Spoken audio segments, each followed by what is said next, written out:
বাংলাদেশের বাইরে পৃথিবীর বিভিন্ন প্রান্তে যে যেখান থেকে চ্যানেল আই দেখছেন আপনাদের সকলকে সাদর আমন্ত্রণ তৃতীয় মাত্রা দেখবার জন্য। প্রিয় দর্শক, কোভিড-19 বা করোনা ভাইরাস বিশ্বজুড়ে এক মহা আতঙ্কের নাম এবং কোভিড-19 গোটা পৃথিবীকে কোথায় নিয়ে যাচ্ছে সেটি কেউই এখন নিশ্চিত করে বলতে পারছে না।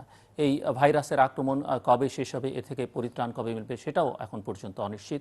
তবে সমাজবিজ্ঞানী, রাষ্ট্রবিজ্ঞানী, অর্থনীতিবিদদের অনেকেই বলছেন যে কোভিড-19 গোটা পৃথিবীকে এক নতুন বিশ্ব ব্যবস্থার মধ্যে ঠেলে দিয়েছে এবং এই বিশ্ব ব্যবস্থায়, নতুন বিশ্ব ব্যবস্থায় আমাদের পুরনো ধ্যান ধারণা, আচার আচরণ, পুরনো অনেক কিছুই, রাষ্ট্র ব্যবস্থা, আন্তর্জাতিক সম্পর্কের ধরন ধারণ অনেক কিছুই হয়তো আমূল বদলে যাবে, বদলে যেতে পারে।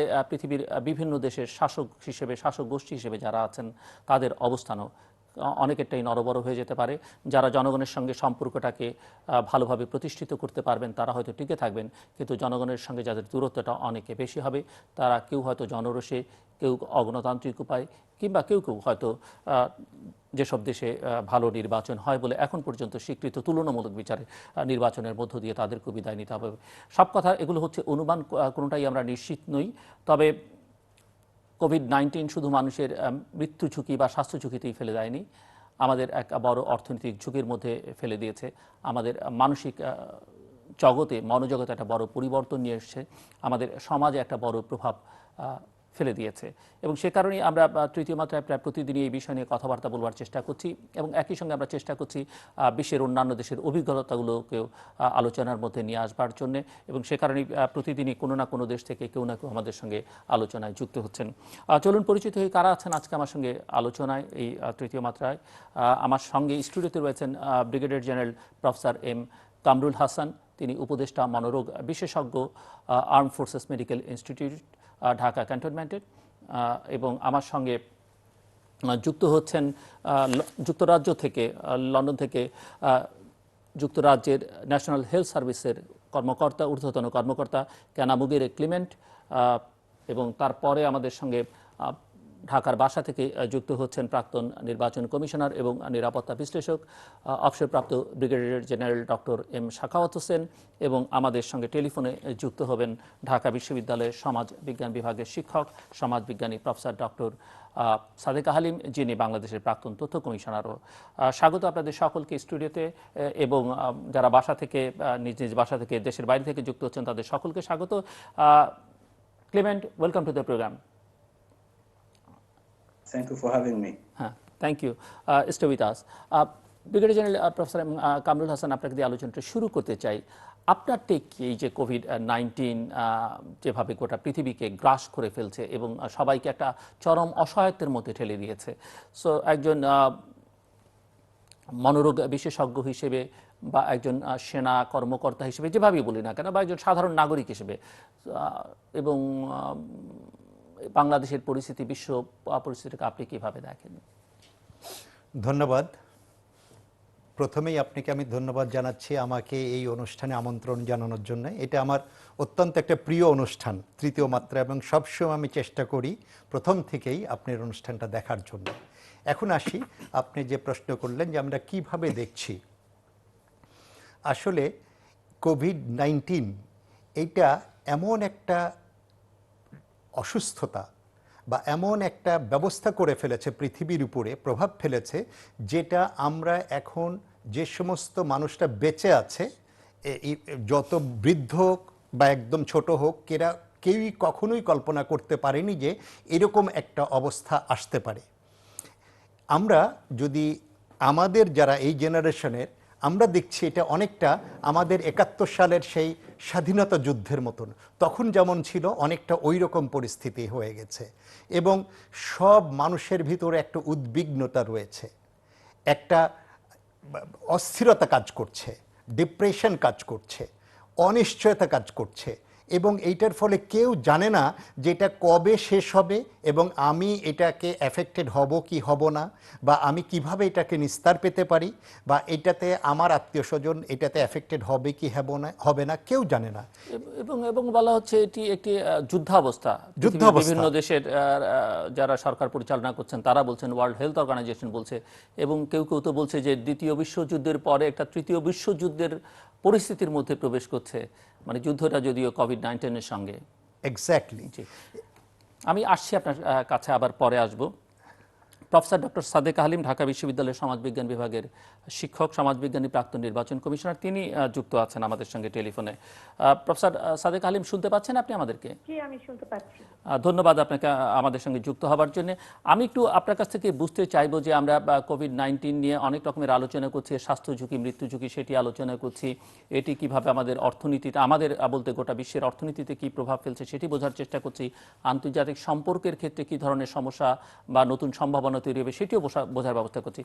সামাজিক ক্ষেত্রে একজন সমাজবিজ্ঞানী হিসেবে একটু আপনার কাছ থেকে শুনতে চাইবো যে বিভিন্ন দেশের সমাজে, বিশেষ করে বাংলাদেশের সমাজে এর প্রভাবটা আলটিমেটলি কি পড়বে বলে আপনি মনে করেন? ধন্যবাদ আপনাকে। আসলে আমরা যে কোভিড-19 যে বৈশ্বিকভাবে যে একটি মহামারী সৃষ্টি করেছে, এটি যখন উহান প্রদেশে শুরু হয়েছে ডিসেম্বর মাসে, তখন থেকে কিন্তু বাংলাদেশের মানুষও কিন্তু একটু করে সচেতন হতে শুরু করেছে। অর্থাৎ তারা শহরে বাস করে, তারা অবশ্যই কিছুটা এটা সম্পর্কে জেনেছে গণমাধ্যমের মাধ্যমে, কিন্তু এবং এই যে প্রভাবের কথাটা বলছেন, এটি যে পরবর্তীতে পড়বে বলে আমি মনে করি না। যেটি হচ্ছে যে প্রভাব পড়তে শুরু করেছে। আমরা যদি পরিবার দিয়ে শুরু করি, যে আমরা বর্তমানে আমরা লকডাউন একটা অবস্থার মধ্যে দিয়ে যাচ্ছি, এবং যারা প্রবাস থেকে এসেছেন তাদের কাউকে কোয়ারেন্টাইন করা হয়েছে, কাউকে আইসোলেশনে রাখা হয়েছে, এবং আমরা প্রতিদিনই খবর পাচ্ছি যে আইসোলেশনেও বেশ কিছু মানুষ এখন হাসপাতালেও আসছেন, এবং প্রাতিষ্ঠানিক কোয়ারেন্টাইন থেকে শুরু করে পরিবারের মধ্যেও আপনার কোয়ারেন্টাইনে আছে। এখন এই জায়গাগুলো কিন্তু একটা সামাজিক প্রভাব পড়ছে, এই কারণে যে এই কোয়ারেন্টাইন বিষয়টি নিয়েও তারা মানে মানুষ এতটা পরিচিত নয়, কেননা তারা মনে করছেন যে এটি ইংরেজি শব্দটা মানেটা কি। আমরা যদি বলি যে আমরা একা থাকবো, আমরা কেমন করে একা থাকবো, কারণ আমরা একা থাকতে অভ্যস্ত নই। আমাদের সমাজে আমরা পরিবারের মধ্যেও অনেকে একসাথেই বসবাস করি, এবং এই যে প্রভাবটা সামাজিকভাবে পরিবারের মধ্যে পড়ছে, সেটা শ্রেণীগত একটা পার্থক্য আছে। অর্থাৎ উচ্চবিত্তরা একভাবে তাদের জীবন যাপন করতে শুরু করে দিয়েছেন, তারা ভার্চুয়াল ওয়ার্ল্ডে বিচরণ করছেন, তারা ওয়ার্ক ফ্রম হোম করছেন, যেটা সম্ভব হচ্ছে, যেটা আমি মনে করি একটা সামাজিক একটা বিপ্লব সাধিত হচ্ছে বাংলাদেশে, যে আমরা বাসা থেকে কাজ করছি, যেটা সীমিত আকারে হলেও পশ্চিমা বিশ্বে করা হয়, কিন্তু এখন আমরা সেটা হয়তো এটার দিকে আমরা এগিয়ে যাচ্ছি, এবং আমাদের অনেক বেসরকারি বিশ্ববিদ্যালয়গুলি কিন্তু আপনার এই অনলাইনে শিক্ষা পাঠ্যক্রম তারা চালু করেছে। এখানে একটা প্রশ্ন ডক্টর সাদেক আলেম আমি আপনাকে করতে চাই যে আমাদের শিক্ষা ব্যবস্থা পৃথিবীর অন্যান্য দেশেও একটা বড় ডিসরাপশন তৈরি হয়েছে। আপনি বলছেন যদিও অনলাইনে চলছে, কিন্তু আপনি শিক্ষক হিসাবে অনলাইনে শিক্ষাদান আর সরাসরি শিক্ষাদানের মধ্যে একটা বড় পার্থক্য আছে। সেটা স্কুল থেকে ইউনিভার্সিটি লেভেল পর্যন্ত সব জায়গায় হয়েছে। শিক্ষা প্রতিষ্ঠানগুলোকে বন্ধ করতে হয়েছে। আমরা জানি যে আমাদের তৈরি পোশাক খাতে প্রচুর নারীরা কর্মজীবী, এবং অনেকেই এখন কর্মচ্যুতির আশঙ্কায় আছেন। নিম্ন মধ্যম আয়ের মানুষের অনেকেরই ভবিষ্যৎটা প্রায় অনিশ্চিত, এবং যারা প্রবাসে বাংলাদেশে প্রবাসী হিসেবে কাজ করছেন তাদের অনেকেই ফিরে এসেছেন। সব মিলিয়ে তাদের অনেকেরই আবার হয়তো কবে ফেরত যেতে পারবেন, কারণ অনেকেই অনানুষ্ঠানিক কাজের সঙ্গে বিভিন্ন দেশে যুক্ত। তাদের নানা রকমের সমস্যা তৈরি হবে, মানে সেগুলো সমাজে আসলে কি ধরনের সংকট তৈরি করতে পারে বলে আপনি মনে করেন? এবং আমি এটা আসলে দুইটি ভাবে বলতে চাই। একটা হচ্ছে যে যারা আমাদের বাংলাদেশে আছে, যেমন ধরুন ঢাকা শহর থেকে 1,15,00,000 লোকের মতো মানুষ চলে গেছে, যারা ঢাকার টেলিফোন ইউজার ছিল, সেলফোন, তারা এখন বাইরে থেকে ইউজ করছে, যেটাতে আমরা পাচ্ছি। অর্থাৎ এটার মধ্যে কিন্তু অনেক বেশি মানুষ যারা ইনফর্মাল সেক্টরে কাজ করে তারা চলে গেছে গ্রামগঞ্জে, তারা ছড়িয়ে পড়েছে। আবার প্রবাস থেকে যারা এসে তারাও কিন্তু নিশ্চিন্ত নয় যে তারা যখন কোভিড-19 যদি আমরা ইনশাআল্লাহ উত্তরণ করব, তখন তারা যেখানে কাজ করতো বিভিন্ন দেশে, তাদের সেই কাজের নিশ্চয়তা আছে কিনা। আরেকটি হচ্ছে যে আমাদের গার্মেন্টস সেক্টরে আমরা এখন জানতে পারছি যে অনেক শিপমেন্ট তারা বন্ধ করে দিতে চাচ্ছে আন্তর্জাতিকভাবে। আমি মনে করি যে এই ধরনের অমানবিক কাজ করা অবশ্যই ঠিক হবে না। সেখানে আমাদের পররাষ্ট্র মন্ত্রণালয়, শিল্প মন্ত্রণালয়, বাণিজ্য, এই সকল শাখাগুলি অনেক বেশি করে এটি দেখবে। আর একটা বড় জায়গা যেটি আমি উদ্বিগ্ন উৎকণ্ঠার মধ্যে আছি, সেটা হচ্ছে যে গার্মেন্টসে প্রায় 75% নারী কাজ করছে, চিংড়ি মাছের ছেড়ে কাজ করছে, চা বাগানে নারী শ্রমিক কাজ করছে, পুরুষ শ্রমিকরাও কাজ করছে। এদের কি হবে? আমরা এখন দেখছি যে অনেক সরকারের থেকে অনেক কিছু ব্যবস্থাপনা নেওয়া হয়েছে, অপ্রাতিষ্ঠানিকভাবে তাদেরকে সাহায্য করা হচ্ছে, কিন্তু এরা তো কেউ ভিখিরি না, এরা কাজ করে খায় বা দিনমজুর আছে। এই জায়গাটা হচ্ছে যে বাজার অর্থনীতি, যে বিষয়টি আপনি বলছিলেন, যে এই বাজার অর্থনীতির মধ্যে রাষ্ট্রের একটা ভূমিকা এখন নিয়ে আসতে হবে। অর্থাৎ তাদের জন্য আমরা জানি যে সপ্তাহে এই এক সপ্তাহ ব্যবধানে 6 থেকে 8 টাকা মানে চালের দাম কেজিতে বৃদ্ধি পেয়েছে। তাহলে এরা চলবে কেমন করে? অর্থাৎ এদেরকে আমরা তো 6 মাস ধরে কোনো সাহায্য করাটাও কিন্তু সরকার যে উদ্যোগ নিয়েছে সেটাও আমাদেরকে গুরুত্বের সাথে বিবেচনা করতে হবে। সেজন্য তাদের জন্য আলাদা করে পৃথকভাবে যদি বাজার সৃষ্টি করে, নিশ মার্কেট যেটা আমরা বলে থাকি, সেটি দেখতে হবে। আর একটা জায়গা আমি বলবো প্রবীণদের কথা। বাংলাদেশে প্রায় 7.5% প্রবীণ আমাদের জনগোষ্ঠী আছে। তাদেরকে আমাদেরকে দেখতে হবে যে তাদেরকে নিয়ে আমরা কি করব। আমাদের প্রতিবন্ধী সন্তানরা আছে, আমাদের প্রবীণ নিবাসগুলি আছে, সেগুলির কি অবস্থা হবে। অর্থাৎ এটি সামাজিক বিষয় কি বলছেন। আর একটা ছোট জায়গাটা আমি একটু বলতে চাই, একটু সময় নিচ্ছি, যে আমাদের ধর্মীয় যে জায়গাগুলি আছে সেখানে মসজিদে এখনো আমরা দেখছি যে নামাজ হচ্ছে, এবং আমরা শুনছি যে গ্রামগঞ্জে এখন সেখানে 150 লোক যেত সেখানে 300 লোক যাচ্ছে। তো যারা ঢাকা শহর থেকে গেছেন বা প্রবাস থেকে আসছেন তারা এখনো সামাজিকভাবে বা ধর্মীয়ভাবে বিশ্বাস করছেন যে নামাজ পড়লে করোনা সেরে যাবে।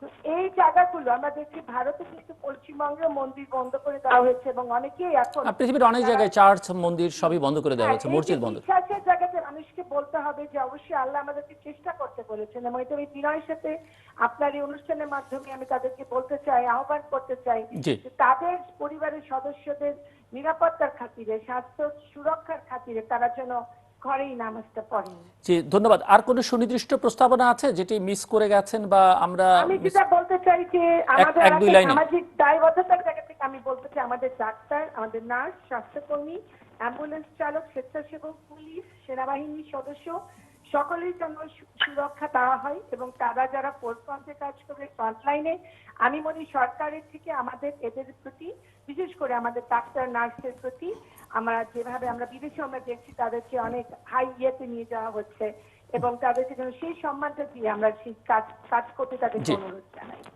অনেক অনেক ধন্যবাদ প্রফেসর ডক্টর সাদেকা হালিম আমাদের সঙ্গে যুক্ত হবার জন্য। আমি এখন একটু শুনতে চাইব যুক্তরাজ্য থেকে আমাদের সঙ্গে যুক্ত আছেন ন্যাশনাল হেলথ সার্ভিসের কানামুগিরে ক্লেমেন্ট, এবং আপনারা হয়তো অনেকেই জানেন যে ন্যাশনাল হেলথ সার্ভিস হচ্ছে publicly funded health care system যুক্তরাষ্ট্রের একটি, এবং এটি যুক্তরাজ্যে তো সবচেয়ে বড় এবং ওয়ার্ল্ডের second largest single pair health care system ওয়ার্ল্ডের মধ্যে। Clement, can you hear me? Yes, I can hear you. Okay, thank you.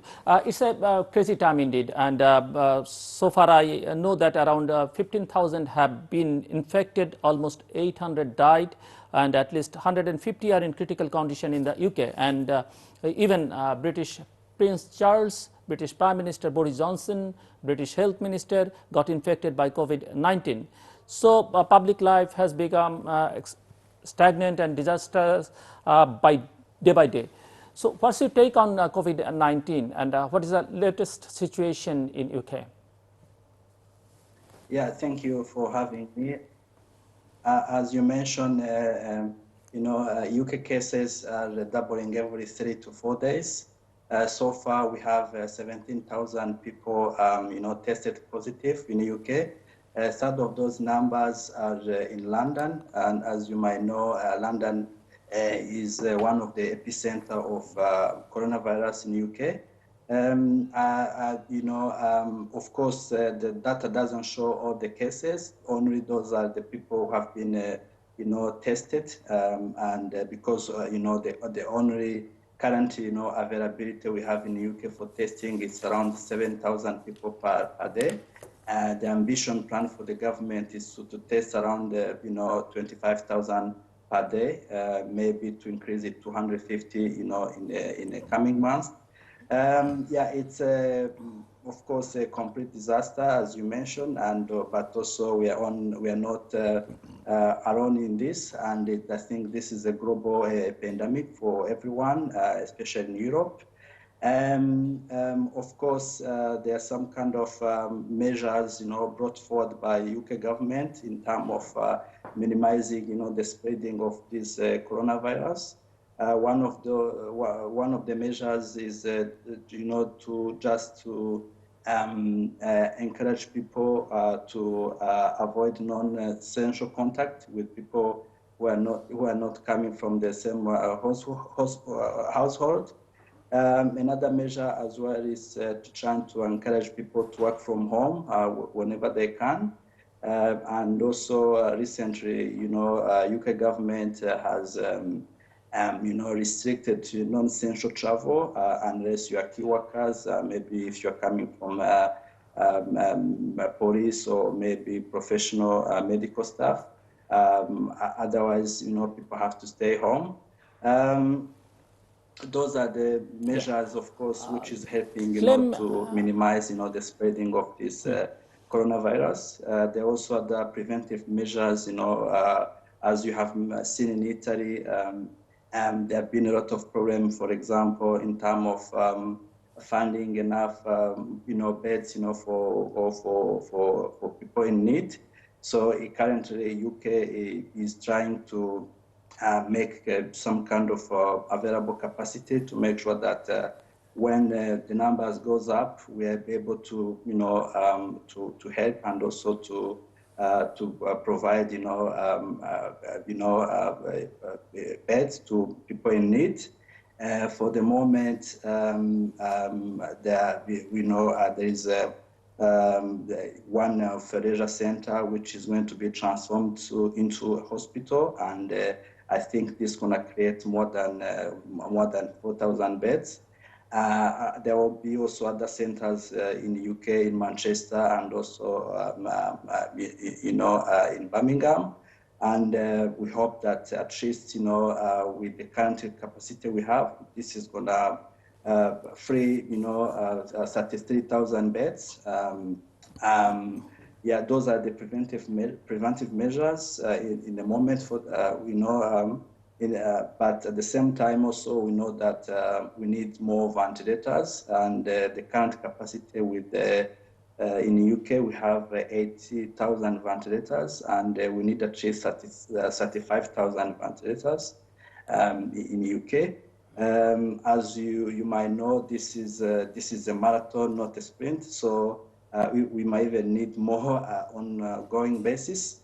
Clement, it's just one thing. And also, as you said, no one is safe. We are all at risk. This COVID-19 is not discriminating. You can have it either you're prime minister or you are king or queen, you are or ordinary people. So doesn't matter. Be very careful. Yeah.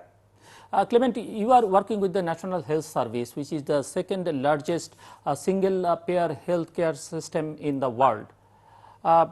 Last year, the British government approved 134 billion pounds for its public health sector. It's almost 9.7% of its GDP. That seems good. But Michael Gove, member of British Parliament, said the rate of infection doubling every 3 to 4 days. So why respective authority is failed to control spreading coronavirus? Why governments are so careless in every country regarding public health issues? How this situation can be improved in future? Yeah, I think this is a good question, but it will be also good to just be aware that before this coronavirus, national health services were struggling because of they're struggling to cope with number of people, a number of patients who are trying to access, healthcare facilities in the UK. Of course, after financial crisis, as you might know, the Conservative government introduced, some kind of austerity measures, which, of course, a lot of funding was being, cut off. And this also had an impact on the National Health Service in the UK. So in terms of COVID-19, this is global epidemic. This is not, a British epidemic. It's not French epidemic. It's not, Italian epidemic. This is a global pandemic. So this, in order to resolve this, I think it should supposed to be resolved on international level. It's a shame that we're not better prepared, but we knew that there was an pandemic coming. It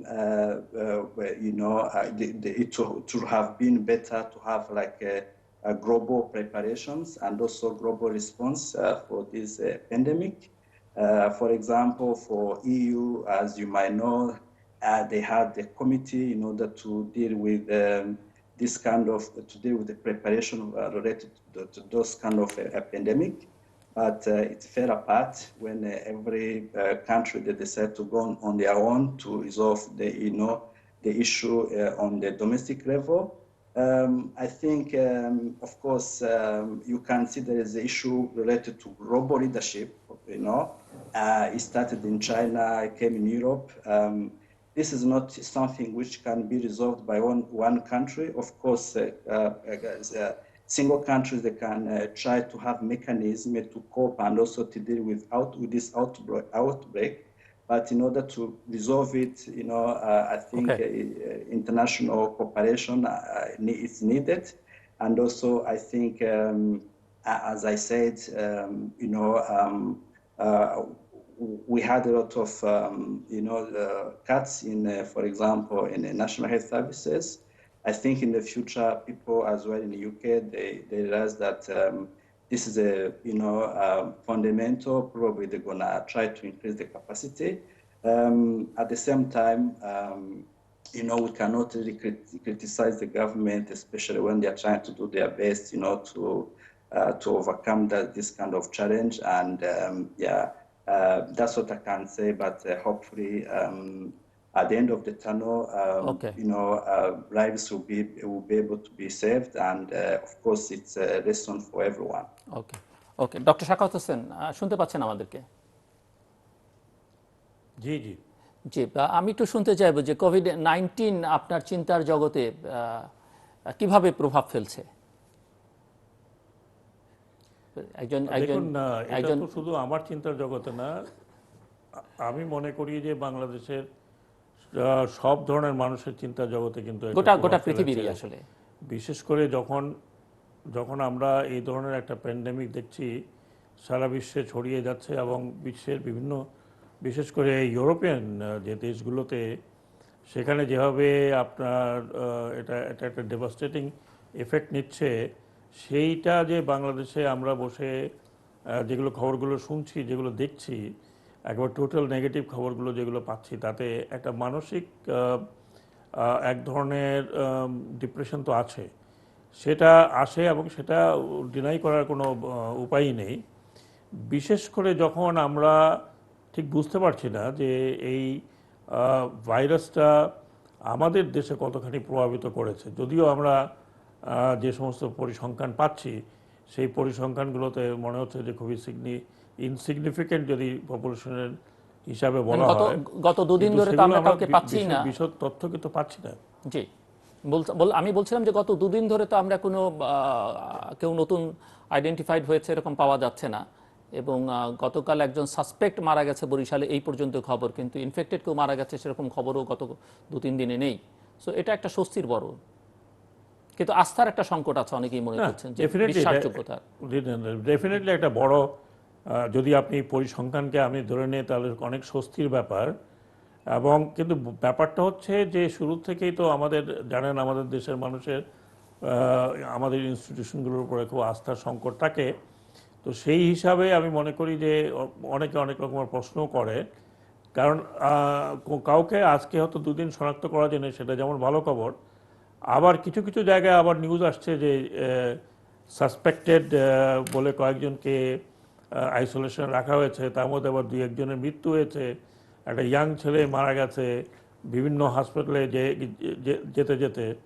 তো এইসব আমরা ঠিক জানি না এখন পর্যন্ত যে এরা এই কারণে, কোন কারণে মারা যাচ্ছে। আরেকটি বড় বিষয় যেটা হচ্ছে ডিপ্রেশনটা বা মানুষের মনের, যারা এগুলো দেখছে শুনছে, সাধারণ রুগী, ধরেন এখন আমাদের দেশের যে আবহাওয়া পরিবর্তন হচ্ছে, এখানে কারো কাশি হবে, জ্বর হবে, সর্দি হবে, এখন এরা কিন্তু যা শোনা যাচ্ছে, যা বোঝা যাচ্ছে যে কোনো হাসপাতালে, কোনো ক্লিনিকে এদের চিকিৎসা হচ্ছে না, কারণ সবাই এটা একটু এক ধরনের আতঙ্কে আছে। এবং আমাদের চিকিৎসকরা যারা স্বাস্থ্যসেবী আছে তারা কিন্তু এক ধরনের আতঙ্কে আছে, কারণ তাদের কাছে পর্যাপ্ত পরিমাণে পিপিই নেই। যদিও সরকার বলছে যে সবার কাছে পৌঁছানো হয়েছে, কিন্তু আমি জানি যে সবার কাছে এখনও পৌঁছেনি। আর পৌঁছলেও যে এটা কতখানি কি স্ট্যান্ডার্ড আছে এখন এই যে লোকগুলো যারা এই হসপিটালে নর্মালি যাওয়ার কথা সাফার করছে, তারা কিন্তু এক ধরনের মনোকষ্টে এবং আমি বলবো যে মনোরোগে ভুগছে। এবং আরও অনেকগুলো আনুষঙ্গিক ব্যাপার আছে এর মধ্যে। ধরুন আমরা প্রায়ই শুনছি যে বিভিন্ন হাসপাতালে কিছু বেড তৈরি করা হয়েছে যেগুলো আইসোলেশনের। আবার এটাও শুনছি যখনই সেই হাসপাতালে বেড তৈরি করা হয় তখন অন্যান্য রোগীরা সে হাসপাতাল থেকে চলে যায়। তো কাজে এই এই এই জায়গাটাতে আমার মনে হয় যে আমরা তো এখনও এই সমস্যার মধ্যে পড়তে যাচ্ছি। বলা যায় না, কারণ এটা নিচের দিকে নামবে না উপর দিকে আসবে। অনেকে মনে করে যে আগামী মাসে হয়তো এটা উপরের দিকে উঠবে, তারপর নিচে নামবে। তাহলে আমার যে সাজেশনগুলো হলো যে আমাদের যে এখন যে কমিউনিটি সেন্টারগুলো আছে বিভিন্ন জায়গায়, বড় বড় কমিউনিটি সেন্টার আছে, সেগুলোকে কেনভাবে কনভার্ট করা হয় না আইসোলেশনের জন্য? যদি কিছু করা যায় তাহলে এই যে সাধারণ হাসপাতাল যেখান থেকে রুগীরা আছে এবং রুগীরা একটা ভয়ে একটা আতঙ্কে ছেড়ে চলে যাচ্ছে, বিশেষ করে মফস্বল টাউনের এরকম শোনা যাচ্ছে। তো এই যে ম্যানেজমেন্ট, আমি যেটা বলছি এক ধরনের ম্যানেজমেন্টের আমরা দেখছি একটু সমস্যা আছে। যদিও আমাদের এখানে চিকিৎসকরা যথেষ্ট জ্ঞান রাখেন এই ব্যাপারে এবং অর্জন করছেন এর মধ্যে, কিন্তু তারা যে ট্রিটমেন্টটা করবেন, তারা যে হসপিটালটা চালাবেন, সবাই তো আর এই করোনা ভাইরাস নিয়ে কাজ করবে না। কিন্তু অন্যান্য চিকিৎসকরাও কিন্তু কোনো রুগীর ধারে কাছে এখন যাচ্ছেন না। এটা একটা বড় সংকট হয়ে দেখা দিচ্ছে এবং এখানে আগামীতে হয়তো এটা আরেকটা বড় সংকট। আরেকটা বড় সংকট হয়তো যুক্ত হবে যে সামনে বর্ষাকাল এবং মানে গ্রীষ্ম বর্ষা আসছে এবং সেই সময়টাতে বৃষ্টি হলে ডেঙ্গু একটা বড় সমস্যা। আমরা গত বছরটিতে সেই অর্থে ম্যানেজ করতে পারিনি। তো এর সঙ্গে যুক্ত হলে আমাদের হেলথ কেয়ার সিস্টেম কিভাবে কাজ করবে সেটা একটা বড় আশঙ্কার বিষয়। আমরা অন্য বিষয় আপনার কাছ থেকে শুনবো এবং আসবো আমি আবার আপনার কাছে। Brigadier general professor Kamrul Hasan, brigadier general Sakhawat Hossain বলছিলেন মনোরোগের কথা, মনস্তত্ত্বের পরিবর্তনের কথা। আমি আপনার কাছ থেকে শুনতে চাই যে কোভিড-19 আসলে মানুষের মনোজগতে কি ধরনের সংকট তৈরি করবে বলে আপনি মনে করেন? ধন্যবাদ। আসলে মানুষের যে মনের উপরে সবচেয়ে যেটি প্রভাব ফেলে অসহায়ত্ব। আমরা যদি নিজেকে অসহায় মনে করি এবং আমি জানি না আমি কোথায় যাচ্ছি, তখন মনের উপরে আরও বেশি প্রভাব ফেলে। তা আমাদের যে কোভিড-19 এখানে এই পৃথিবীর মানুষকে অসহায় করে ফেলেছে। আমরা জানি না আমি এফেক্টেড হব কি না, এটার চিকিৎসা কি আমি নিতে পারবো কি না, চিকিৎসা আছে কি না, ভালো হতে পারবো কি না। এই যে আমার আনসার্টেনিটি রয়েছে, এইটার জন্যই আমাদের উপরে একটি স্ট্রেস তৈরি করছে। এই স্ট্রেস তৈরি হওয়ার ফলে কি হচ্ছে, আমাদের সব কিছুর উপর এটা প্রভাব ফেলছে। আমরা ডিপ্রেশনে সাফার করছি, আমরা অ্যাংজাইটিতে সাফার করছি, আমরা ফোবিয়াতে সাফার করছি। এটা গেল যারা কখনো হয়তো এই ধরনের রোগীতে ছিল না, তারা এটার ভিতরে প্রবেশ করতে পারে।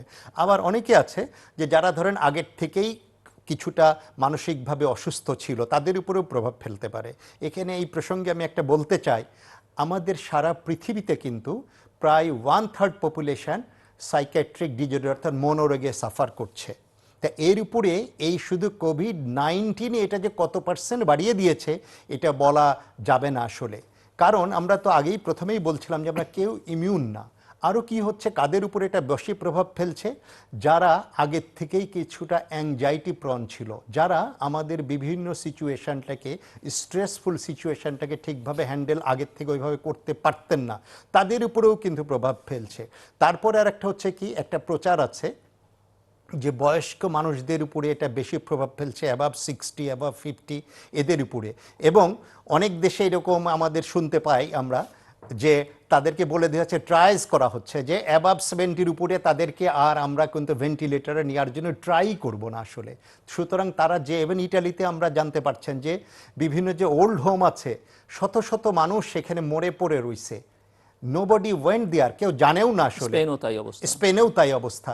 এবং এই সমস্ত ইনফরমেশনগুলো কিন্তু আমাদের দেশের যারা মানুষ আছেন, যারা বয়স্ক মানুষ আছেন, ওনারাও কিন্তু শুনছেন এবং ওনারা কিন্তু অনেকটা মানসিকভাবে দুর্বল হয়ে পড়ছেন, আসলে ভীষণভাবে দুর্বল। এর মধ্যে আসার খবর আছে, ইটালিতে কিন্তু শতবর্ষী মানে 100 বছরের উপরে দুজন সার্ভাইভ করেছেন, আক্রান্ত হয়েছিলেন এবং তারা আবার সুস্থ হয়ে উঠেছেন। রাইট, সেটাও একটা পজিটিভ সাইড। বাট এই প্রচারণাগুলো আপনি বলছেন যে খুব যত কম করা যায় তত ভালো। রাইট। এবং আসলে কি হয়, আমরা আপনি জানেন যে স্বাস্থ্য সংক্রামক নয়, রোগ সংক্রামক।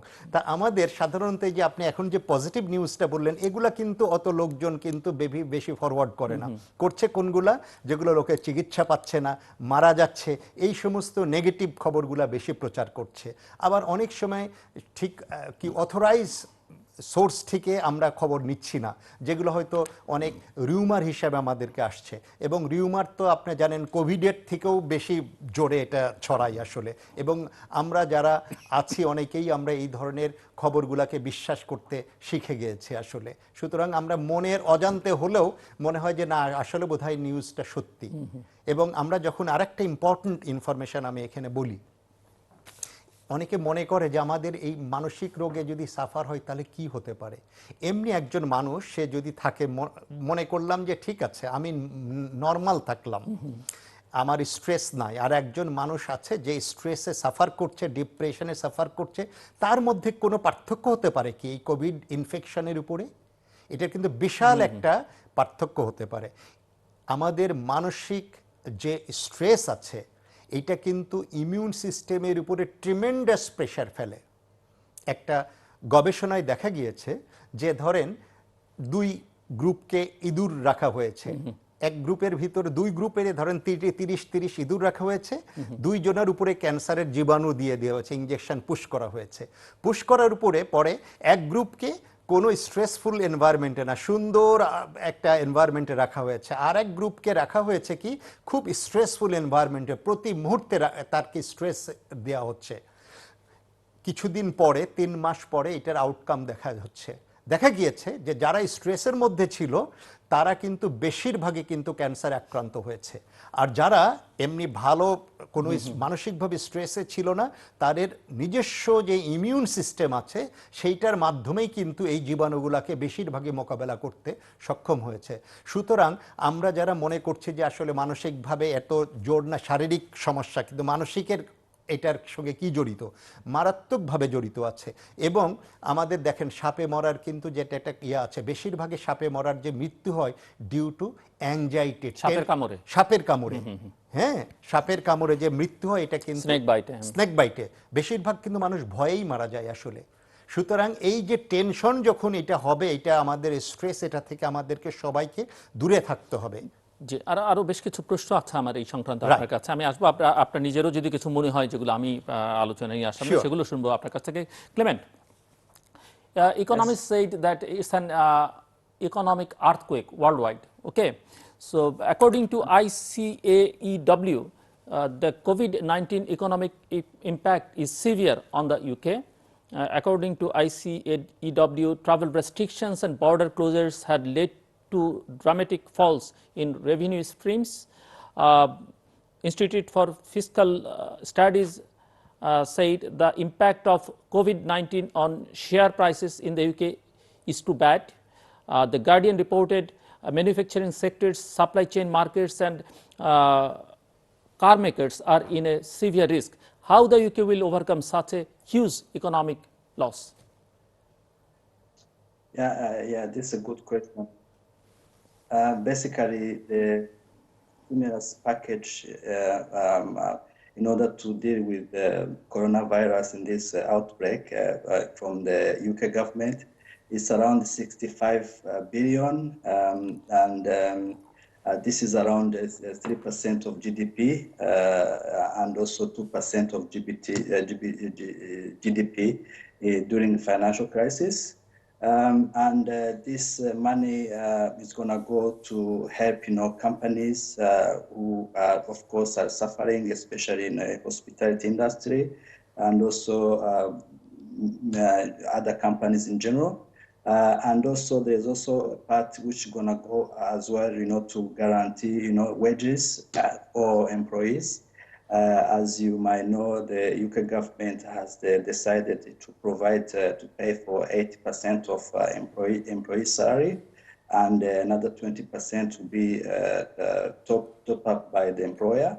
And on top of that, we have also 5 million people self-employed in UK. The current, package was not included. It was not including, of course, self-employed. And now, from the figures from the chancellor, he has promised as well to help, self-employed people like hairdressers, painters, and because everybody, of course, they're gonna lose their income. And and the chancellor has promised to at least invest another 5 million, which is going to help self-employed people. I think in short term, of course, the impact is going to be on the borrowings, but at the end of the day. What is important is to try to save, the livelihood and also try to save the business, because when we come out of another side, when the company are operating normally, that's will boost the economy, and this will, create a lot of damages on the economy. And so Clement, UK offers 10 billion pound financial support to the self-employed. Reduce tax and interest of bank loans. Banks will support $2 trillion for British companies. Is it possible to tackle the crisis through these initiatives? How long it will take to bring the UK economy to keep it stable after the crisis? And especially after the Brexit. You are in the situation after the Brexit. And if it may be after 3 months, if maybe we'll be able to get out of this and people start working, of course the damage will be less. But if, for example, if this going to drag on for another 6 months or for 1 year, the impact is going to be huge, and probably the government will have to put more money, and also an estimation around 200 billion. And of course, the Bank of England as well will have to intervene, probably, to just write off, the debts. No one knows for the moment, but we hope that this crisis is not going to last for a long time, and hopefully, people will be able to go back to work maybe after 3 months or something. Already, everyone is working from home in the UK, so. I think we'll see what will be the impact, but I hope if this can be resolved as soon as possible, things also can continue as it was before. Okay. Brigadier Dr. Sakhawat Hussain, অনেক রাষ্ট্রবিজ্ঞানী মনে করছেন এবং অর্থনীতিবিদরা কেউ কেউ মনে করছেন যে বিশ্ব একটা নতুন বিশ্ব ব্যবস্থার মধ্যে প্রবেশ করছে। ইটস কল নিউ নর্মাল ও নিউ ওয়ার্ল্ড অর্ডার, যেভাবে আমরা বলি না কেন। সো আপনি কি মনে করেন? এবং একই সঙ্গে আপনার কাছে একটু প্রশ্ন যে এটিও এক ধরনের নিরাপত্তা সংকট, স্বাস্থ্যজনিত, কিন্তু আপনার ফিল্ড যেটা, সেই জায়গাটাতে এই যে নিরাপত্তার কি ঝুঁকি আপনি দেখেন এই কোভিড-19 রিলেটেড, আপনি মনে করেন কিনা যে এটি অন্য নিরাপত্তা সংকট তৈরি করতে পারে জাতীয় নিরাপত্তার ক্ষেত্রে, আন্তর্জাতিক নিরাপত্তার ক্ষেত্রে? কারণ এটি সামগ্রিক একটা সংকটে ফেলে দিয়েছে বিশ্বকে। না, প্রথম জিনিসটা তো হচ্ছে যে world is not going to B the same again. এটা তো ঠিক, কারণ আপনি যদি মানব ইতিহাসগুলো দেখেন, এই ধরনের বড় বড় যখন প্যান্ডেমিক হয়েছে বিশ্বে রাজনৈতিক পরিবর্তন থেকে শুরু করে আপনার অর্থনৈতিক পরিবর্তন থেকে শুরু করে সিকিউরিটি সিস্টেম পর্যন্ত পরিবর্তন আসছে। সেটা যদি আপনি গত সেঞ্চুরিতে দেখেন, মাঝখানে যদি আপনি দেখেন যে ইউরোপে যে ধরনের প্যান্ডেমিক হয়েছে সেই জায়গাতে, তো কাজেই এইটা যদি একটা কথায় বলা যায় বা এক সেন্টেন্সে যদি আমি বলি, যেটা ইংরেজিতে বললাম, যে বিশ্ব আগের মতো থাকবে না এই করোনা ভাইরাসের প্রভাব যখনই মুক্ত হবে তখন। এটার মধ্যে যে বড় এফেক্টটা আপনি একটু আগে আলোচনা করছিলেন, সবচেয়ে বড় এফেক্ট হচ্ছে ইকোনমি, বিশেষ করে আমাদের মতো ইকোনমি, যাতে আমাদের উঠতি ইকোনমি আমি বলবো, আমরা এখন পর্যন্ত সেই পর্যায়ে পৌঁছে নেই। আমাদের একটা পার্টিকুলার আপনার এক্সপোর্টের উপরে কিন্তু বেসড অন দি ইকোনমি, সেটা ধরুন গার্মেন্টস। আজকে যে এই মুহূর্তে যে গার্মেন্টসের অবস্থা, এটা কিন্তু একটা রোজি পিকচার পেইন্ট করছে না। একই সাথে আমাদের যে রেমিটেন্সের কথা, সেই যে রেমিটেন্সে আমরা আমাদের যে অর্থটা আসতো ফরেন কারেন্সি, সেই রেমিটেন্সটা কিন্তু আসছে না। তো কাজেই আমাদের যে মেজর ইকোনমিক যে রিসোর্সগুলো যেখান থেকে আমাদের আর্নিংগুলো, সেই আর্নিংগুলো কিন্তু হচ্ছে। সিমিলারলি ধরুন বিশ্বের যে ইকোনমিক ক্রাইসিসটা এখন আস্তে আস্তে আস্তে আস্তে আনফোল্ড হচ্ছে, সেই জায়গাতে যে বিশ্বব্যাপী রিসেশন যদি হয়, সেখান থেকে তো আমরা বেরোতে পারবো না। কাজেই আমাদের যে প্রোগ্রামগুলো আছে, যে প্ল্যানগুলো আছে, যে আমরা যেটা বলি যে 2041 সালে আমরা যেই জায়গা পৌঁছার কথা ইকোনমিক্যালি, এখন আমরা সেই জায়গায় পৌঁছতে পারবো কি না, আমরা কোন জায়গায় থাকবো, এটা আমার মনে হয় না যে কি এই মুহূর্তে আমাদের কোনো প্ল্যানার বলতে পারবেন। এখন আপনি যে এই প্রশ্নটা করেছেন সিকিউরিটির কথা, দেখেন একটা ইন্টারনাল সিকিউরিটি একটা কিন্তু ব্যবস্থা ভেঙে পড়েছে। আপনি যদি বলি আমরা ইন্টারনাল সিকিউরিটি বলতে হিউম্যান সিকিউরিটি কিন্তু আমরা দিতে পারছি না, যেটা একটু আগে ব্রিগেডিয়ার সাহেব বললেন যে মনোজগতের কথা। আপনি দেখবেন যে এটা চলে যাওয়ার পরে উনি যদি এই বিষয়ে definitely he is the specialist, তাহলে তাকে কতগুলো হ্যান্ডেল করতে হবে। এই জায়গাতে আপনার এই সিকিউরিটি, আমরা যে হিউম্যান সিকিউরিটি বা ব্যক্তিগত নিরাপত্তার কথা বলছি, সেই নিরাপত্তাটা কেউই দিতে পারছে না এখন।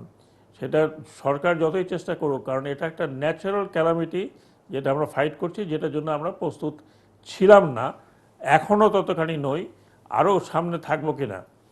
আর ওয়ার্ল্ড সিস্টেমের কথা যদি বলেন, তাহলে সেই সিস্টেমের মধ্যে যে তফাৎটা আসবে, সেটা কিন্তু হয়তো এখনই বোঝা যাচ্ছে না।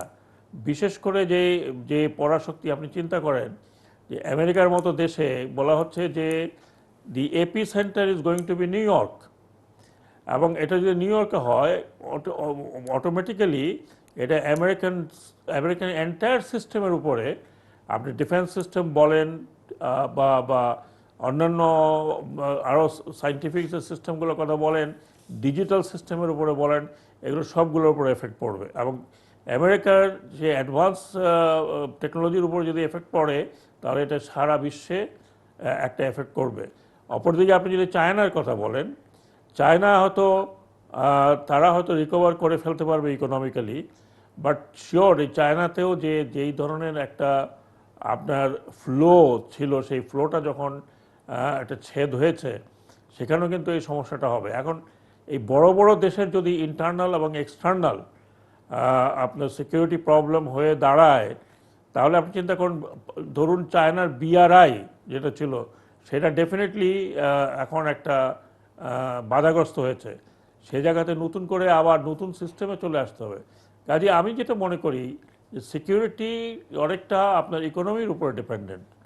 তো ইকোনমিক সিস্টেমে যদি কোনো পরিবর্তন আসে বা ইকোনমিক ডিপ্রেশন যদি হয়, তাহলে world over internal and external সিকিউরিটির উপরে ডেফিনেটলি অনেকগুলো পরিবর্তন আমরা দেখতে পাবো। কী ধরনের পরিবর্তন হবে এটা বলা বড় মুশকিল, কিন্তু যা দেখা যায় প্রতি সেঞ্চুরিতে এই ধরনের যখন ঘটনাগুলো ঘটে, আইদার ম্যান মেড ওয়ার অথবা ন্যাচারাল ডিব্যাকল, সেখানে কিন্তু সামাজিক পরিবর্তন থেকে শুরু করে, ইকোনমিক পরিবর্তন থেকে শুরু করে সিকিউরিটি কনসেপ্টও পরিবর্তন হয়ে যায়। এখন ধরুন যেমন এই উপমহাদেশের কথাই বলি, তাহলে আমরা আবার সেই সার্কের দিকে আমরা কিন্তু রিভাইভ করতে দেখলাম। তার মানে যেই সার্ককে বাইপাস করার কথা আমরা শুনছি বাই আমাদের নেইবারিং কান্ট্রি, বড় শক্তি, আমরা তাদেরকে আবার সেই জায়গায় ফিরতে দেখছি। কাজে এটা কিন্তু আপনার একটা ছোট এক্সাম্পল হতে পারে যে সিস্টেমগুলোর পরিবর্তন আবার হবে, জোটগুলোর পরিবর্তন আবার হবে। যেটা আমরা দেখলাম G7 এর বৈঠক হলো, G20 তারা বৈঠক করলেন, নেতৃবৃন্দ সবার মধ্যে এক ধরনের নতুন করে বোধোদয় হলে ভালো, না হলে তো সংকট আরো বাড়বে। না, বোধোদয় তো হবেই, বোধোদয় তো না হওয়ার কোনো কারণ নেই। কারণ একটা যদি যারা নেতৃত্বে আছেন, তাদের দায়িত্ব হচ্ছে জনগণের নিরাপত্তা দেওয়া। আপনি চিন্তা করুন যে আমি ভারতের কথাই যদি বলি, ভারতের এই কারফিউ বা লকডাউন, হোল কান্ট্রি 130 কোটি লোকের দেশ, সেই দেশে যদি এরকম আজকে আমাদের থেকে আরও আগে শুরু করেছে, এবং এটা কবে শেষ করবে তাও আমরা জানি না।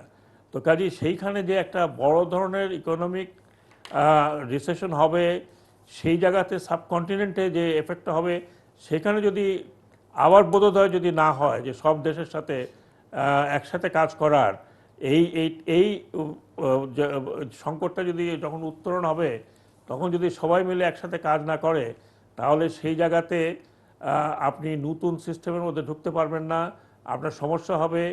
এবং আগে ধন্যবাদ। বলছি যে ইকোনমিক প্রবলেম যদি হয় যে কোনো দেশে যে কোনো অঞ্চলে, সেখানে সিকিউরিটি প্রবলেম হবে। ধন্যবাদ mister Hussain. Brigadier general professor M Kamrul Hasan, আপনার সঙ্গে কথা বলতে হবে ভেবে আমি কিছু আমার নিজস্ব কি কি সংকট তৈরি হতে পারে আমি এটা দাঁড় করবার চেষ্টা করছিলাম। সেখান থেকে যেগুলো মনে হয়েছে যে সেলফ আইসোলেশন এবং সোশ্যাল ডিস্টেন্স, সেটা মানুষকে আমার ধারণা যে সহজেই দুর্বল করে ফেলবে। কোয়ারেন্টাইন মেন্টাল হেলথের জন্য অনেকেই মনে করেন ঝুঁকিপূর্ণ।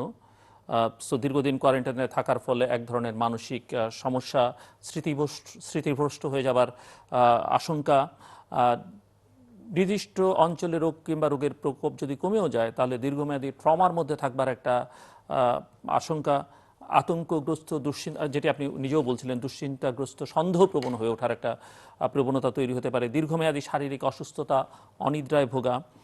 তারপরে এর মধ্যে দিয়ে আমরা কিছু হেইট স্পিচ আমরা চাইনিজদের ক্ষেত্রে লক্ষ্য করলাম। আমরা দেখছি যে ব্লেম গেম চাইনিজদের মধ্যে, আমেরিকানদের মধ্যে পরস্পরকে, অন্যান্য দেশের ক্ষেত্রে আছে। আমরা এখানে প্রবাসী যারা আসছেন তাদেরকে নিয়ে নানা রকমের ট্রল হচ্ছে, যেটা হওয়া একেবারেই উচিত নয়, কারণ তাদের উপরে আমাদের অনেক কিছু নির্ভরশীল। আমরা দেখছি এখন এই যে লকডাউনের সময় কেউ রাস্তায় বেরোলে কেউ কেউ আবার মজা পাচ্ছেন তাকে কানে ধরে উঠবস করানো। So these are the problems. এবং অভিবাসীরা এক ধরনের একঘরে হয়ে যাচ্ছেন। আবার আইন শৃঙ্খলা রক্ষাকারী বাহিনী কোনো কোনো ক্ষেত্রে ভালো ভূমিকা পালন করছে, কোনো কোনো ক্ষেত্রে তারা আবার এমন কিছু করছে যেটা আসলে অন্যদের অনেক রকমের সংকটের মধ্যে ফেলে দিচ্ছে। এবং করোনা মানেই যে মৃত্যু নয়, এটি এখন পর্যন্ত প্রতিষ্ঠা করা যায়নি। একই সঙ্গে যেমন আমরা চিকিৎসকদের নিরাপত্তা দিতে পারছি না, তাদের প্রোটেকশনের ব্যবস্থা করা যাচ্ছে না, বা চিকিৎসকরাও অনেকেই আবার রুগীদের থেকে নিজেকে নিরাপদ দূরত্বে রাখতে চাইছেন, তিনি তার কাজটাও করতে চাইছেন না। এবং আক্রান্ত রুগী বা ন্যূনতমভাবে শারীরিক মানসিক পরিচর্যার জন্য পরিবারের কাউকে পাশে পাওয়া যাচ্ছে না, কারণ সেটি অ্যালাউ করা হচ্ছে না। সো এটি একটি সমস্যা। এবং আপনি মারা গেলে ডেড বডি ডিসপোজালের ক্ষেত্রে তো নানান সংকট আমরা সেটা দেখছি। অ্যাট দ্য সেম টাইম যার কোভিড-19 যাকে আক্রান্ত করেনি এরকম লোকই মারা গেলেও এখন তার ডেড বডি ডিসপোজালের ক্ষেত্রে নানা রকমের সংকট তৈরি হচ্ছে বলে খবর পাওয়া যাচ্ছে। সো আমি অনেকগুলো প্রসঙ্গ বললাম, সব মিলিয়ে যদি আপনি একটু আমাদেরকে ইন এ নাটশেল বলেন। রাইট, আপনি যদিও একজন উপস্থাপক, কিন্তু সাইকিয়াট্রিতে আসলে এই কোভিড-19 এর প্রভাবে যে সমস্ত রোগগুলো হয় প্রায় সবগুলোই কিন্তু আপনি বলেছেন। মানে রিয়েলি আমি আশ্চর্য হয়ে যাচ্ছে যে আপনি সবই প্রায় বলেছেন যেগুলো হয়, যে অ্যাকিউট স্ট্রেস রিয়াকশন হয়, তারপরে অ্যাংজাইটি ডিসঅর্ডার, যা উদ্বিগ্নতা, ডিপ্রেশন হয়, পোস্ট ট্রমাটিক স্ট্রেস ডিসঅর্ডার হয়, তারপরে এখানে ওসিডিও হয়, কিন্তু অবসেসিভ মানে সূচিবায়ুটা, সন্দেহ প্রবণতা, এগুলা কিন্তু হয়। তো এখন এটা কাদের ভিতরে হতে পারে? আসলে এটা হতে পারে একটা হচ্ছে যে রোগ আক্রান্ত হয়েছে তার ভিতরে হতে পারে, আর যে আছে কোয়ারেন্টাইনে আছে তার ভিতরে হতে পারে, আর যার কিছুই নাই তাদের ভিতরেও এক গ্রুপের হতে পারে, যে আমি রোগ আক্রান্তও হইনি, কোয়ারেন্টাইনেও নাই, আমার ইয়ে নাই। আরেকটা হতে পারে হচ্ছে, এটা সাধারণ মানুষের ভিতরে বললাম, আরেকটা আপনি যেটা বললেন যে চিকিৎসকদের ভিতরে অথবা যারা এটার সঙ্গে জড়িত আছে সেবা শুশ্রূষার ব্যাপারে, এদের ভিতরেও ইয়ে হতে পারে। তা এইটার উপরে বিশেষ করে আইসোলেশন, এটার মানসিক আমাদের রোগের উপর একটা বা আমাদের মানসিক সুস্থতার উপর একটা বিশাল প্রভাব আছে। যেমন বেশিরভাগ রোগী কিন্তু সোশ্যাল আইসোলেশনে কিন্তু ডেটোরিয়েট করে, সবগুলা রোগী। আর যে কখনো রোগী হয়নি তাকেও যদি আমরা সোশ্যালি আইসোলেটেড করে রেখে দিই, ইটস এ পানিশমেন্ট অলসো। কিন্তু সব জিনিসেরই কিন্তু একটা পজিটিভ সাইড আছে। আসলে যে কোনো আল্লাহ আমাদেরকে বলা হচ্ছে, আল্লাহ এমন কোনো মানুষের উপরে কোনো কষ্ট দেন না যেটার ভার বহন সে করতে পারে না। আসলে এইটার ভিতরে যেমন এই রোগগুলাই যদি আজকের থেকে আমি যদি বলতাম 30 বছর আগে হতো, তখনকার এই সোশ্যাল আইসোলেশন আর এখন আমরা যেভাবে হচ্ছে এই সোশ্যাল আইসোলেশনের পার্থক্য আছে। এখন যেমন নেগেটিভ সাইড আছে, পজিটিভও আছে। যেমন আমরা ইন্টারনেটের ইয়েতে আছি, টিভির ভিতরে আছি, মোবাইল ফোনের ভিতরে আছি, এই সমস্ত জিনিসগুলোর মাধ্যমে কিন্তু আমরা বিভিন্ন মানুষের সঙ্গে কিন্তু যোগাযোগ করতে পারি। যারা বয়স্ক মানুষ আছেন তারা তাদের অনেক মানুষের সঙ্গে মোবাইল ফোন মাধ্যমে যোগাযোগ করতে পারেন, বিভিন্ন সিনেমা, যেমন আমি আমার বাসায় কি করেছি, একটা প্রজেক্টর লাগিয়ে নিয়েছি, সেখানে সবাইকে নিয়ে সিনেমা দেখি। অন্য সময় হয়তো দেখা যায় না, this is the nice time. তা এটা, এবং ভালো ভালো যে অনুষ্ঠানগুলো আছে যেগুলো আগে মিস করেছি, এইরকম আমরা এখন ইউটিউবে আছে, ওখান থেকে নিয়ে আমরা দেখতে পারি। আরেকটা হচ্ছে কি, যে আমরা যখন প্রতিনিয়ত সোশ্যাল আইসোলেশনে থাকার পরে নেগেটিভ খবরগুলো শুনতে শুনতে, স্পেশালি রিগার্ডিং দিস কোভিড-19, আমরা কিন্তু এক ধরনের আতঙ্কগ্রস্ত হয়ে পড়ি, নিজেই আতঙ্কগ্রস্ত হচ্ছি। তা এইটার থেকে দূরে থাকার আমাদেরকে চেষ্টা করতে হবে। কিভাবে করতে হবে? যে আমরা এই ইয়ের ভিতরে আমরা থাকবো না, বারবার করে আমরা এই ধরনের নিউজগুলো দেখব না। আমরা হয়তো দিনের মধ্যে একবার, দুইবার বা সর্বোচ্চ 3বার আমরা এই সমস্ত জিনিসগুলোর ভিতরে যাব। তাছাড়া আমরা এক একজন কোনো না কোনো কাজের উপরে কিন্তু এক্সপার্ট আছি কিন্তু। যেমন কেউ যদি লেখালেখি করে, সে লেখালেখি করতে পারে। কেউ যদি ধরেন ছোটোখাটো কাজ জানে, উনি সেই রকম করতে পারেন। আর মহিলাদের ভিতরে তো আসলে এই আইসোলেশন কিন্তু অত করতে পারে না, বিশেষ করে পুরুষরা যারা ঘরে থাকতে অভ্যস্ত না, তাদের উপরে কিন্তু বেশি প্রভাব ফেলে। তা তারা কিন্তু এটা একটা গ্রেট অপরচুনিটি, যে তার সন্তানকে, তার পরিবারকে সে কিন্তু একটা সময় দিতে পারছে, যেটা কখনোই দিতে পারতো না। এবং এই পুরুষরা যারা তারা পরিবারকে সময় দিতে পারতো না, এর ফলেও কিন্তু অনেক অসুস্থতা দেখা দিত কিন্তু। সুতরাং সেই দিক থেকে কিন্তু আমাদের একটা পজিটিভ সাইড, কিছু পজিটিভ দিকও আছে, রাইট, অনেক পজিটিভ সাইড আছে কিন্তু আসলে। জি। Clement, Chief Economist at Deloitte, Ian Stewart, said that COVID-19 has an immediate and pronounced effect on the ability of people to work. What is your opinion regarding this? Of course, what happened with the COVID-19 is going to have a serious implication on, what's going to happen in the future. Of course, there will be there are going to be some kind of changes on the way we interact, the way we socialize, and even the way we shop.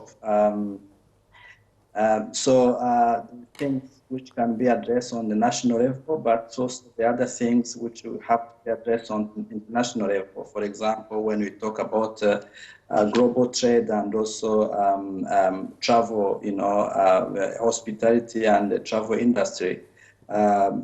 Some countries might decide, to close on themselves. So if you maybe want to travel in those countries, if you're coming, for example, from one affected area, there might be some kind of restrictions. So I think in general there will be a lot of changes, and countries have to come together and try to find a consensus in order to resolve those issues, and to just make an effort and to work together. Because so far you could see that the countries are trying to work on their own. Of course, they have immediate challenge they need to face, and also they need to resolve. But the consequences of this outbreak, we have to come together and have joint effort in order to resolve the future challenges. One more thing, that COVID-19 is going to change social order, political order, as well as the world order drastically. How it's going to affect the UK, both nationally and internationally? Of course, as you know, UK is very connected, worldwide. We have people coming in and going out, for business opportunity, and and London especially is a major hub. It's a financial hub. So I think, of course, UK will be impacted. For example, if you cannot travel to some areas, of course, that's going to create less business opportunity. I think it's going to be a challenge. As I said in my, as I mentioned, those challenges need to be addressed on international level. And of course, as well, the UK, I think, is going to do whatever they can, to resolve their own domestic issue. Okay, general Hossain, একটু briefly আপনি আমাদেরকে বলবেন যে বাংলাদেশের আন্তর্জাতিক সম্পর্কের ক্ষেত্রে কি ধরনের পরিবর্তন আপনি দেখতে পান বা স্থিতাবস্থায় থাকবে কিনা? কারণ আমরা জানি যে আমাদের সম্পর্কটা অনেকখানি রাজনৈতিকভাবে ভারতের সঙ্গে, অর্থনৈতিকভাবে চীনের উপরে নির্ভরশীলতা ছিল, পশ্চিমের সঙ্গে কিছুটা দূরত্ব ছিল, সব জায়গায় মিলিয়ে এই নতুন বিশ্ব ব্যবস্থায় যেখানে আপনি বলছেন যে পুরনো দিনে ফেরত যাওয়ার সম্ভাবনা নেই বা আশঙ্কাও নেই, যেভাবেই বলুন না কেন, যার যেরকম অবস্থান, সো আপনি কি দেখেন? আমি দেখছি যে যদি আমার ব্যক্তিগত মতামত এটা, আমরা হয়তো পরিবর্তন কিছুটা হবে এরকম যে আমরা হয়তো আরেকটু ডিপেন্ডেন্ট হয়ে যাব পার্টিকুলারলি আমাদের চীনের উপরে। এখন কিন্তু ওয়ার্ল্ড আপনি দেখেন যে স্লোলি অ্যান্ড গ্র্যাজুয়ালি, আপনি যদি আমেরিকাকে বাদ দেন, এই যে চায়নার যে এক্সপার্টিজ, এই এক্সপার্টিজটা এখন দুনিয়া বিশ্বজোড়া কিন্তু তারা চেষ্টা করছে এই এক্সপার্টিজটাকে সারা বিশ্বে ছড়িয়ে দিতে। আপনি নিশ্চয়ই জানেন যে ইটালি এবং ইউরোপে বিভিন্ন জায়গায় যে চাইনিজ এক্সপেরিয়েন্স এই করোনা ভাইরাসকে কীভাবে তারা ট্যাকেল করেছে, এগুলো কিন্তু চায়নার যে ইনফ্লুয়েন্সটা বেড়েছে, এটা আমি যদি সেইভাবে যদি দেখি। আপনি যদি এটাও দেখেন যে বাংলাদেশে যে সমস্ত ফ্লাইটগুলো বন্ধ আছে তার মধ্যে যে কয়েকটা ফ্লাইট চলছে, তার মধ্যে কিন্তু চায়নার সাথে যে ফ্লাইটটা, এটা কিন্তু এখনও চলছে। তার কারণে আমরা এত বেশি ডিপেন্ডেন্ট চায়নার উপরে, পার্টিকুলারলি আমাদের ইন্ডাস্ট্রিয়াল সেক্টরে বলেন, গার্মেন্ট সেক্টরে বলেন, র ম্যাটেরিয়ালের জন্য বলেন, মেডিসিনের জন্য বলেন। এবং এই যে কিছুদিন আগে আমরা পিপিই পেলাম, অন্যান্য ইকুইপমেন্ট আমরা চায়না থেকে আসছে, এইগুলো তো ডেফিনেটলি আরেকটু ডিপেন্ডেন্ট করে ফেলছে আমাদেরকে। তো সেটা কি ভালো হবে না খারাপ হবে? বড় পরিবর্তন যদি নাও হয়, না আমি তো মনে করি যে এটা হয়তো পজিটিভটা আমরা দেখব, ইন এ সেন্স যে দেশের সাথে আর অন্যান্য দেশের একটা রিলেশনশিপের যে বেসিসটা পলিটিক্যাল থেকে আর্থসামাজিক দিকে যাওয়ার সম্ভাবনা বেশি আছে বলে আমি মনে করি। ধরুন আগে রিলেশনটা হতো গভর্নমেন্ট টু গভর্নমেন্টের একটা পলিটিক্যাল ইস্যুর উপরে, তো সেই জায়গাটাতে আমার মনে হয় যে ফর দ্য টাইম বিইং, মানে পোস্ট করোনা সিনারিওতে আমি মনে করি যে এটা আরেকটু নন পলিটিক্যাল রিলেশনশিপটা বাড়বে বলে আমি মনে করি, নন সিকিউরিটি রিলেশনশিপটা বাড়বে বলে মনে করি। ধন্যবাদ। ব্রিগেডিয়ার জেনারেল কামরুল হাসান, আর কিছু ফাইনাল? জি, আমি থ্যাংক ইউ। খুব ছোট করে। আচ্ছা, আমি দুইটা জিনিস এখানে বলতে চাচ্ছি যে এখন আমাদের ইদানিং প্রায়ই কিন্তু আমি অনেক ফোন পাচ্ছি, বিশেষ করে আমাদের সিনিয়র সিটিজেনের কাছ থেকে, যারা কিন্তু একদম শ্যাটার্ড হয়ে গেছে, এই মানসিকভাবে এত দুর্বল হয়ে গেছে, ওনাদের জন্য আমি কিছু উপদেশ দিতে চাই বা অন্যদের জন্য। রাইট, একটা হচ্ছে যে আমরা কিভাবে একটা ওভারকাম করব এটা। আমরা নিজেরা একটা যদি আমরা মনে করি যে আমি যদি এটার থেকে আমি সোশ্যালি আইসোলেটেড থাকি, আমি ঘরের মধ্যে নিজেকে রেখে দিই, তাহলে কিন্তু এটা আমাকে কখনোই অ্যাটাক করতে পারবে না, প্রথমত এটা। আর আমার এই অবসর সময়টাকে কিন্তু আমি বিভিন্ন পজিটিভ কাজে ব্যবহার করতে পারি, ফিজিক্যাল এক্সারসাইজ করতে পারি, হেলদি ফুড খেতে পারি, অন্যদের সঙ্গে যোগাযোগ করতে পারি। আরেকটা জিনিস আমাদেরকে মনে রাখতে হবে যে একটা কথা আছে যে মেঘ দেখে কেউ করিস নে ভয়, আড়ালে তার সূর্য হাসে, হারা শশীর হারা হাস অন্ধকারে। এখন আল্লাহ আমাদের যে কতদিন আয়ু দিয়েছে, তার 1 সেকেন্ড আগে পরেও আমরা কিন্তু কেউ যাব না। এখানে আমাদের আশেপাশে যারা আছে তাদেরও কিন্তু রোল আছে, যেটাকে আমরা বলি psychological first aid. Psychological first aid কি? যেমন আমরা ফার্স্ট এইড দিতে পারি, আপনি যেমন আপনার পাশে কেউ আছে, আপনি একজন লার্নেড পারসন, আপনি কিন্তু তাকে কিন্তু একটু এক্সপ্লানেশন দিতে পারেন কেন এটা হচ্ছে, তার রিস্কের সম্ভাবনা কতটুকু, সে যে ওই রকম যতভাবে ডিপলি চিন্তা করছে, তার ডেথ রেট যে খুবই কম, এর থেকে অনেক রোগ আছে এর থেকে বেশি মারা যাচ্ছে। সুতরাং সেইটাতে আপনি তাকে বুঝিয়ে দিতে পারেন সাইকোলজিক্যাল ফার্স্ট এইড। এটা আপনি বলার ফলেও কিন্তু সে কিন্তু নিজেকে সেফ রাখতে পারে। অনেক অনেক ধন্যবাদ brigadier general professor Kamrul Hasan, mister Kanamugire Clement, brigadier general doctor Sakhawat Hossain, এবং আমাদের সঙ্গে যুক্ত ছিলেন প্রফেসর ডক্টর সাদেকা হালিম, ঢাকা বিশ্ববিদ্যালয়ের শিক্ষক। আপনাদের সকলকেই ধন্যবাদ আমাদের সঙ্গে এই অনুষ্ঠানে যোগ দেওয়ার জন্য। Kanamugire Clement, thank you very much, thank you for having with us. Thanks indeed. দর্শক, আমরা কথা বলছিলাম কোভিড-19 নিয়ে এবং তার নানান প্রতিক্রিয়া সমাজে, অর্থনীতিতে, রাজনীতিতে, রাষ্ট্র ব্যবস্থায়। আমার অতিথিদের মধ্য থেকে কথা বেরিয়ে এসেছে যে এমন একটা জায়গায় এসে আমরা দাঁড়িয়েছি, বিশ্ব আর আগের জায়গায় ফেরত যাবে না। কোনো অবস্থাতেই ফেরত যাবে না সেটি নিশ্চিত, এবং অজস্র আশঙ্কা, তথ্য, উপাত্ত, পরিসংখ্যান, পূর্বাভাস সব কিছু ছাপিয়ে কোভিড-19 পৃথিবীকে কোথায় নিয়ে যাবে এখন সেটাই দেখবার অপেক্ষা। বাংলাদেশকেও কোথায় নিয়ে যাবে সেটাও দেখার অপেক্ষা, কারণ কেউই নিশ্চিত করে বলতে পারছেন না আসলে ভবিষ্যৎটা কি। তবে আমরা সবাই আশা করি, আশা করতে কোনো সমস্যা নেই, এবং আশা থাকলেই আসলে মানুষ বেঁচে থাকবে, মানুষের স্বপ্ন থাকবে, স্বপ্ন থাকলেই মানুষ বেঁচে থাকবে, যে করোনার বিস্তার রোধের পাশাপাশি সকল ভয় ভীতি কাটিয়ে এবং সামগ্রিক সকল ধকল কাটিয়ে পৃথিবী একটা নতুন বিশ্ব ব্যবস্থায় প্রবেশ করবে, তার নতুন ছন্দ তৈরি হবে, আগের ছন্দের যেগুলো ইতিবাচক দিক আছে সেগুলো ফিরে পাবে, এবং পুরনো ধারায় যেগুলো পরিত্যাজ্য সেখানটাতে পৃথিবী আর ফেরত যাবে না। হয়তো নতুন পৃথিবীতে নতুন ধারণায়, নতুন বিশ্ব ব্যবস্থায় নতুন নতুন সংকট তৈরি হবে, কিন্তু যে শিক্ষা কোভিড-19 দিচ্ছে তা হয়তো মানুষকে আরও বেশি শক্ত সামর্থ্য করে তৈরি করছে, পৃথিবীকে তৈরি করছে। দর্শক, আমাদের সঙ্গে থাকবার জন্য অসংখ্য ধন্যবাদ, আপনাদের সবার জন্য শুভকামনা।